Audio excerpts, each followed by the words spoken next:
Hey there, fellow Patriots. Welcome back to another episode of Patriots of the American Republic.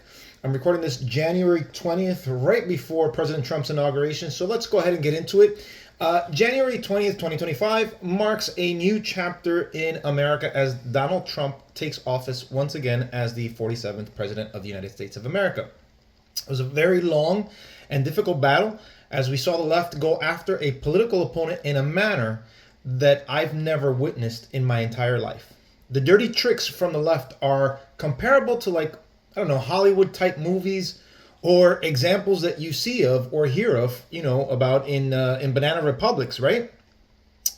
By going after him the way that they did, though, they managed to actually help Trump win, as many people who are not right-winged noticed the abuse of power and decided to join the Trump train.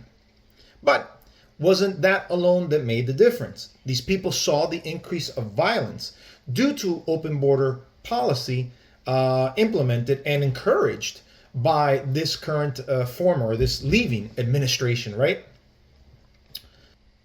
No factor was more impactful than the economy and the obvious struggles we are faced with. You see, the economy affects just about everyone, unless you're a rich elitist, right? As soon as this administration took office, or as soon as the Biden administration took office, the executive order signed by Joe Biden immediately began to impact our economy in a negative manner.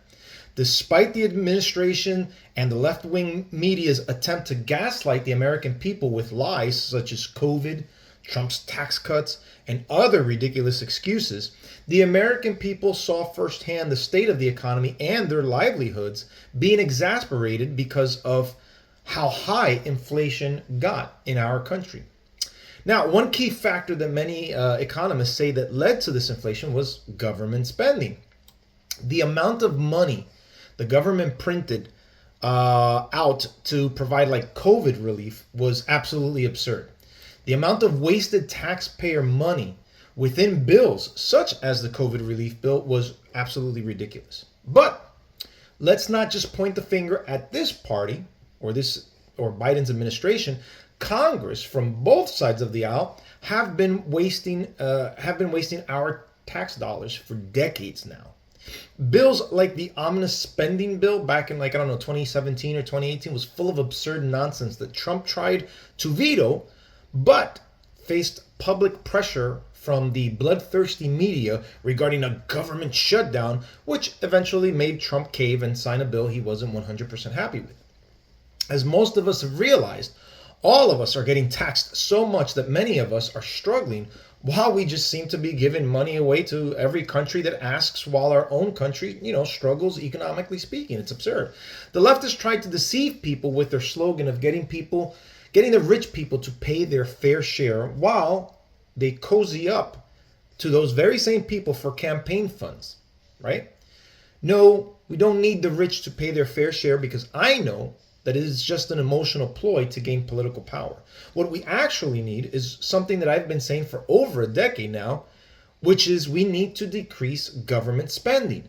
And that should be what people from all sides of the political aisle can agree to, right? But let's take a trip down memory lane. If you've been watching this channel for some time, I like to give context and contrast. It's the best way to analyze where we were to where we are now and make an assessment. We also get a chance to, in that assessment, we get to see if we're better off today than we were, before. I've said and shown how the Democratic Party is unrecognizable today than they were in the past. RFK Jr. just recently mentioned how his father and his uncle wouldn't recognize the Democratic Party today. I don't recognize the Democratic Party from when I was a teen. We previously showed how this party switched positions on topics such as border security, traditional marriages, abortion, and now we can add big government spending to the list. Let's check that out. We know big government does not have all the answers. We know, and we have worked to give the American people a smaller, less bureaucratic government in Washington. And we have to give the American people one that lives within its means.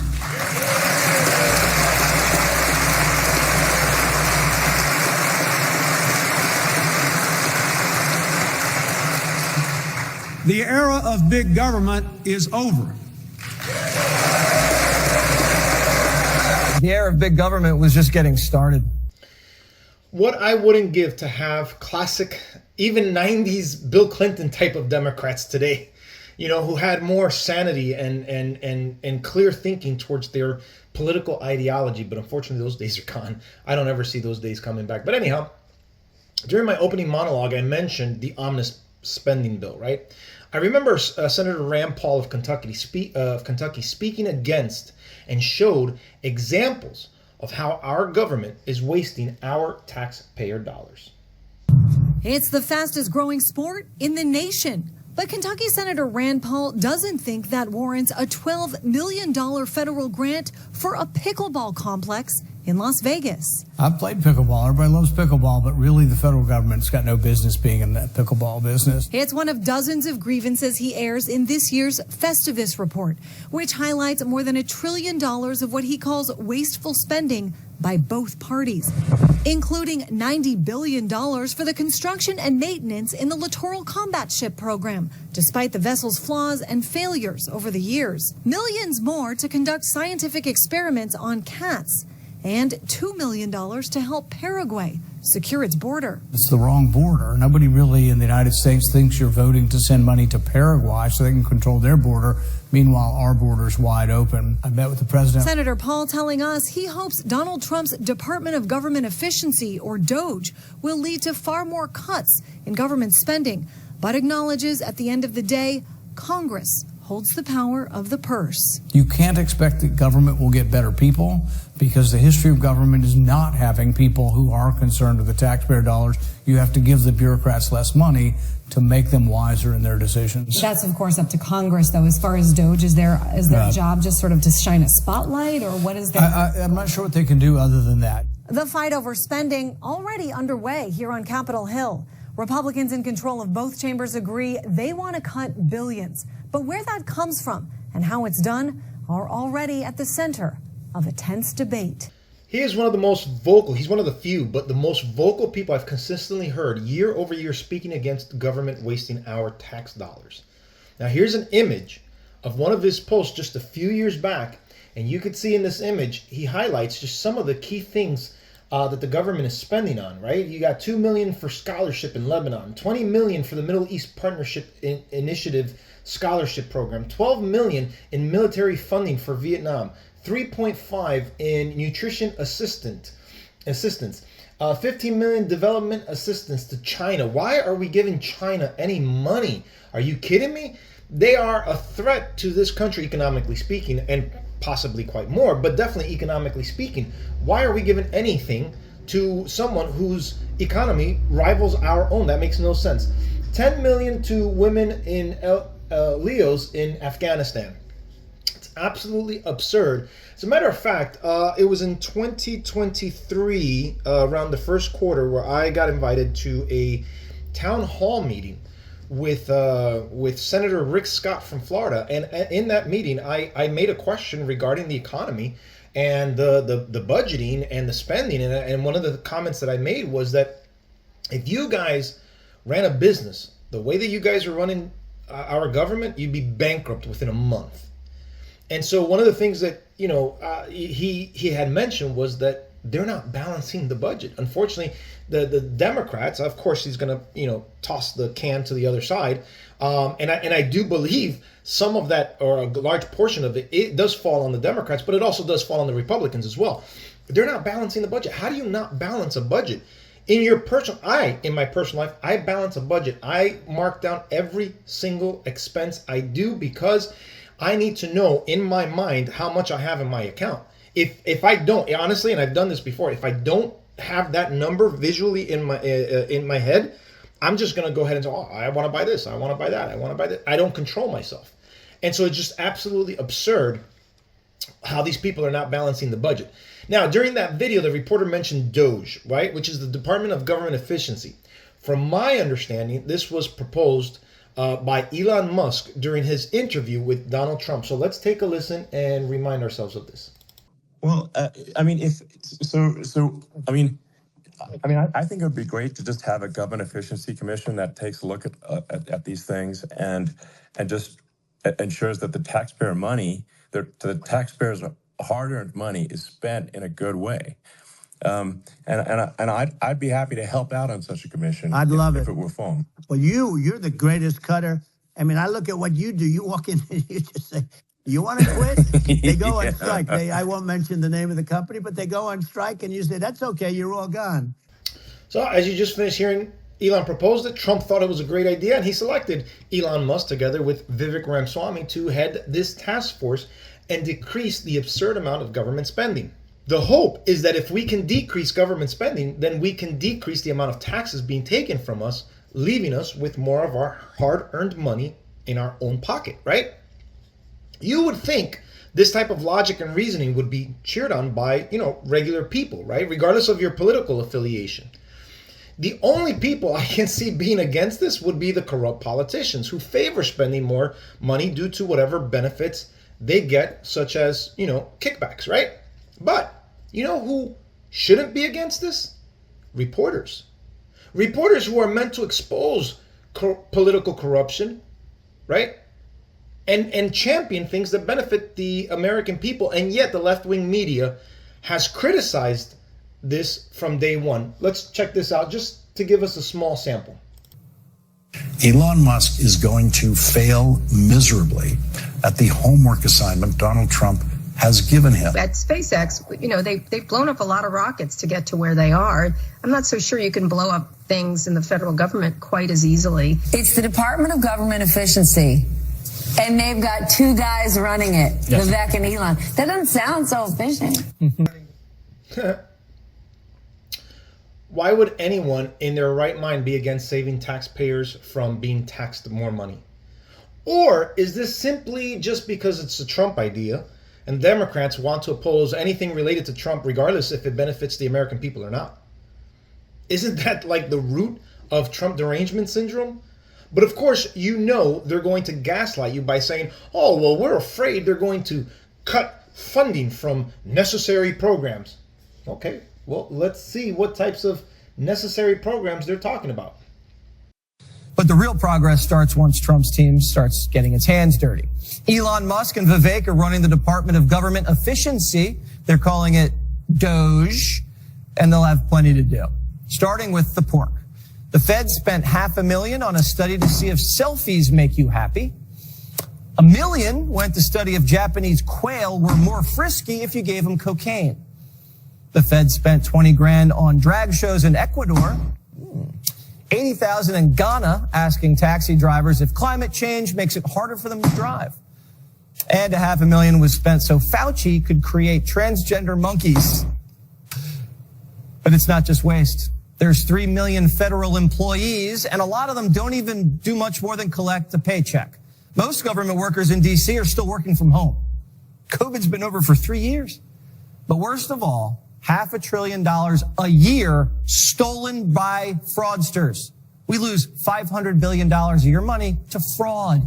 So none of those mentioned in the video can be remotely considered as necessary. So again, if you have to think about it, you have to think about why the opposition from certain groups. Are they for people or are they for the elitists? I think this example paints a clear picture because regardless of party affiliation, if there is a policy that will benefit a large portion of the American people, why would you try to dirty and impede it? The obvious matter here is that they are an extension of the Democratic Party and less government spending doesn't benefit them at all. Now, in one of those videos, you can see one of the reporters was trying to say how, oh, there's two of them. That doesn't sound really efficient. And congressional Democrats have been trying to voice that very same point. As a matter of fact, there were a number of them that I heard parroting that very same point, but none more visible than Senator Elizabeth Warren. Check this out. As she takes to Twitter or something like that. Senator Elizabeth Warren, I'm sure you have an opinion on her, made a slightly sarcastic comment. She said the Office of Government Efficiency is off to a great start with split leadership, 2 people doing the work of 1 person. Yeah, this seems really efficient. So I don't know if she came up with it, like the reporter, or if the Democratic Party, somebody came up with it, but it was based on emotion, you could tell, because they didn't think it through. They failed to realize that Elon Musk and Vivek Ramaswamy both agreed that they would do this at no charge, right? They weren't going to take a paycheck for it. So you've got two guys doing this for free. I'd say that's definitely pretty efficient in my book, right? Now, one of the biggest budgets the American government has is military spending. And you'd think this was okay given the fact, you know, how hated we are in the world and how many folks are trying to attack us constantly. So we need a large military budget to meet all of our defensive needs. That makes sense. But what happens when the military loses billions of dollars and cannot account for it? Do you think there should be some type of outrage from us, the American people? Do you think someone should be held accountable if this happened before? What if I told you this has happened several times from both parties? Like, meaning it doesn't matter which party is in power or in the seat of the White House or holds the chambers. This is happening on a regular basis now. Now, the first time I heard of something like this was during Bush Jr.'s administration, where I believe military or the Pentagon couldn't account for like $2.3 trillion. And I was like, what? And I thought that was a one-off, to be quite frank. But it wasn't. I mean, just last year it was reported that the Pentagon failed its 7th consecutive audit. Let's take a look. The Pentagon, meanwhile, failing its 7th audit in a row, Congresswoman. They're unable to account for nearly $830 billion budget. I mean, let me just say that again. They are unable to account for an $830 billion budget. This is insanity. The Undersecretary of Defense, Comptroller, claims that the department is making progress toward a clean audit in 2028. A clean audit in 2028. Why can't we have a clean audit now? Like, this is absurd to me. I mean, why is this even happening? How can no one account for billions of taxpayer dollars? I mean, can you and I fail an audit from the IRS? I don't think so, right? You know, Uncle Sam's going to be knocking on our door for every penny that we owe them, right? So why hasn't someone been held accountable for this? I mean, if like I said, if you and I miss an audit, if we fail IRS, right, they give us an opportunity to pay it back. But if we don't, what happens, right? We get fined, our assets, right? They go after our assets, and if worst case scenario, depending on the amount, jail time. So why does the government treat us differently than what why does the government act differently than the way that they treat us, right? Like, if you don't do certain things, you get held accountable. But when they do certain things, they don't get held accountable, right?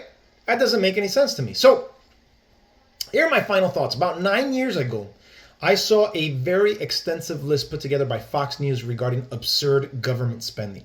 I wasn't able to find it, unfortunately, but I recall certain things that infuriated me, such as like millions being wasted on what constitutes the perfect date. Why is the government studying this? Who needs to benefit from that? That's absolutely stupid. And DOGE needs to crack down on government programs like that are irrelevant and wasteful, right? Millions more on what constitutes the perfect selfie, right? Which Jesse Water highlighted in that video, and then it was something stupid regarding squirrels. I don't remember what it specifically was, but there was it was like an over minute list scrolling down the screen of items. I wish I could have found it, but anyhow, what I did manage to do is put together just a small sample of things that I could find. There's just so much more out there. If you just do a search for wasteful government spending, you'll see video on top of video of people actually doing this. So let's get into just a few examples here. Yes, the annual government waste report is out, and do we have some examples for you? Just got a couple to start off with. The federal government spent $2 million to study children sneezing. Not quite sure why, but they did it, and they spent $2 million. Another $1 million for a photograph that was cut into 6 pieces and then hung in a new federal courthouse in California. Oh, California, there you go. Remember when the federal government spent $3 billion of your tax dollars over a decade to study shrimp on a treadmill? Well, it was a very important study. Yeah. Well, here we go again. The government just spent over $175,000 on pictures of food. Transgender monkeys, Russian cats, and billions of dollars in improper payments. These are just some examples of absurd government wasted laid out in Rand Paul's annual Festivus report. Our friend Monica Crowley is the host of the Monica Crowley podcast, and she's here to react. Good morning and Merry Christmas, Monica. Thank you so much for joining us. Right now we are finding that we are actually having to borrow money from China to pay interest off of our debt. You call this a very dangerous cycle. Can you explain why? Yes, and good morning, Nicole. Merry Christmas to you, too. Look, this is a national security threat. The fact that this government, for decades now, has not been able to get spending under control. This report indicates that in fiscal year 2023, the government, just to service the debt, laid out $659 billion that we, for the most part, are borrowing from China to service that debt. And that number is only going to climb because the government continues to spend at outrageous levels. And of course, the American people are the ones left holding the bag and getting the negative consequences of all of this in the form of skyrocketing inflation, crippling interest rates, annual budget deficits now nearing $2 trillion, and an unfathomable national debt closing in on $34 trillion, Nicole. That is a severe national security issue because economic security and that the economic health of the nation is a national security issue. The laws of economics are hard and fast, Nicole, and pretty soon they are going to put the brakes on all of this, and the results are not going to be pretty for you and me. Well, exorbitant spending obviously goes on both sides of the aisle, but going to Rand Paul's Festivus list, I just want to point out some of these because they really, when you do this, you have to chuckle, but it's not actually funny at all because these are taxpayer dollars.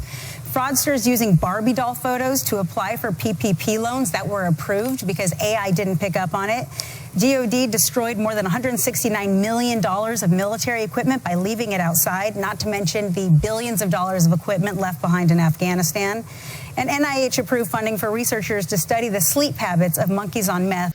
I find it absolutely absurd that we have billions of dollars to give away to multiple foreign countries and to give it away to non-U.S. citizens as if it were a gift or as if it grew on trees or something, while we get taxed from every angle and the government sucks more and more of our hard-earned money. Tell me why there's a death tax. Tell me why do you have to continue paying property tax when you own the property? Tell me why you get taxed on your money that you worked for and then you get taxed for spending it on something else. It's tax on top of tax on top of tax. This is just one of many examples why DOGE is absolutely critical, and I hope they do what they say they're going to do because this goes beyond taxation, in my opinion. This now crosses into theft, in my view, to be honest with you. The government is now stealing our money. At the very least, you can say that they're overtaxing us, right? That should be clear across the board. But I do believe that the government is taking advantage of us, and it's not benefiting the American people to the fullest. So guys, that's it for today. Thank you so much for joining. We start a new day today in the Trump era, and I'm really excited. I hope DOGE is one of the most successful things that he does, along with other things that he's proposing to implement. So guys, thanks so much. God bless America. God bless you guys, and God bless Donald Trump. Take care.